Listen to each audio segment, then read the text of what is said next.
Hello again. Well, the trailer for Star Wars Episode VII: The Force Awakens has been out for a little more than a week, and in that time it's already been in Lego, Ho version, Special Edition, and Wes Anderson even. And so now I shall throw my proverbial hat in the ring, and if you'll forgive me for the parlance, and offer my discussion on it. Let's have a little discussion on it, shall we? Since it is by far my favorite film franchise ever since I was young. On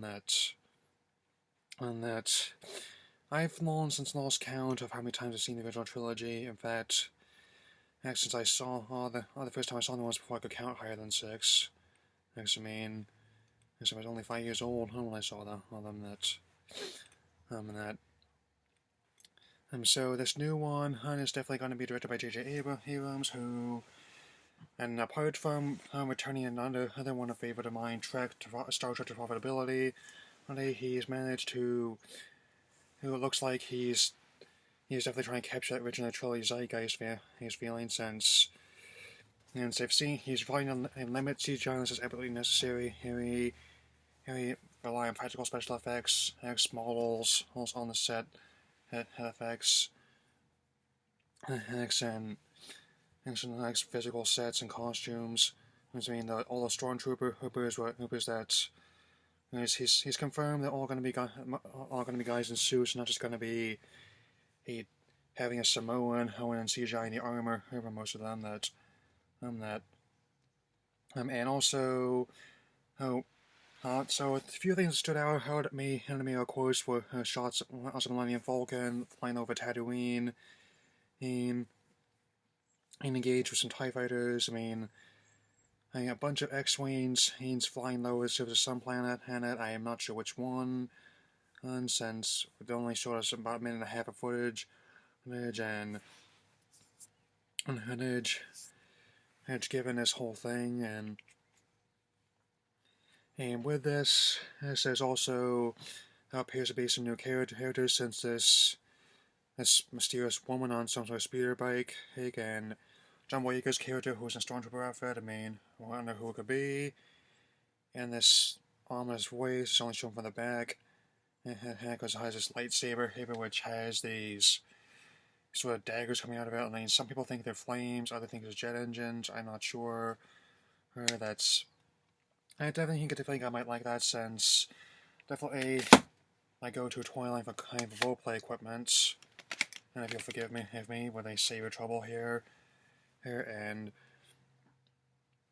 I definitely can say, hey, that's good or bad. It's how people are going to turn out for this. Since it's definitely an advantage to me, since even though the prequels have gotten middling press, as they have made quite a bit of money, and looks like Disney is trying to finish what Lucas started with having these 9 films rather than 6 he was able to put out, and we'll concede that even though he started the franchise, that's definitely others that helped him to the diverse fictional universe it is today. That Kushner, Kazdan, who's going to be co-writing the script with Abrams. That I noticed that also with Abrams that he seemed to be more willing to let his actors improvise.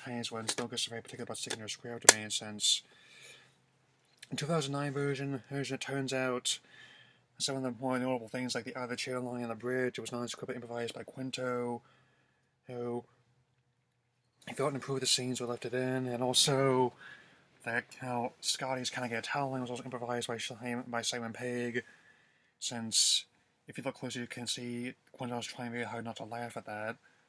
And okay, you have to forgive me for drinking off track that. Try to keep my Trek and Wars videos separate, even though I can definitely concede that I don't have a preference. They're both very good franchises and very good storytelling there, and also, I may be in a minority that likes the prequels among the fanbase, but I also found Hound's playing guest review is hilarious, given in addition to being very well informed. And as for his thing about whether or not the Emperor might be in Rebels, I wouldn't rule it out personally, since I've seen R2 and 3PO in there as early as the 3rd episode, which iTunes gave me for nothing.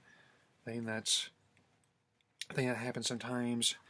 So I definitely can see the possibility of having other characters that is trying to extinguish a spark of rebellion, as it were. And I definitely I might be enjoying this as either way. Hey, and definitely since it's gonna be a very good Life Day present for next year. And yes, I have made a tradition of watching the holiday special ever since I started college. College that it is insane. And it turns out Lucas, once said of that, had hammer and time, he destroyed a copy, but I'm sorry, George, it's on the web, so it means everyone can see it for nothing. I mean, that's the Baltimore copy from Baltimore fans been floating around. I may watch it again. Definitely, I'll watch it again and soon. And that I've seen the films countless times, and I think in the year that's going to be leading up to the release of the film, probably going to be reviewing the other ones. So I already did Phantom Menace when it was in 3D. Hey, Disney's not gonna be doing the 3D releases anymore. But they're gonna be making more new movies instead. I mean, and so anyway, like you all tell me what you think about this whole thing. And given how the Force Awakens is likely going to be one of the big releases of next year, as well as if not the big release of that year. Here, given how it's topped. The first 5 of the first 6 films, Byron Clones, have topped the box office, and they'll check them out. No, yes, look forward to seeing whatever other licensed goods they have. As you can tell, that's definitely the reason why you have to have something now.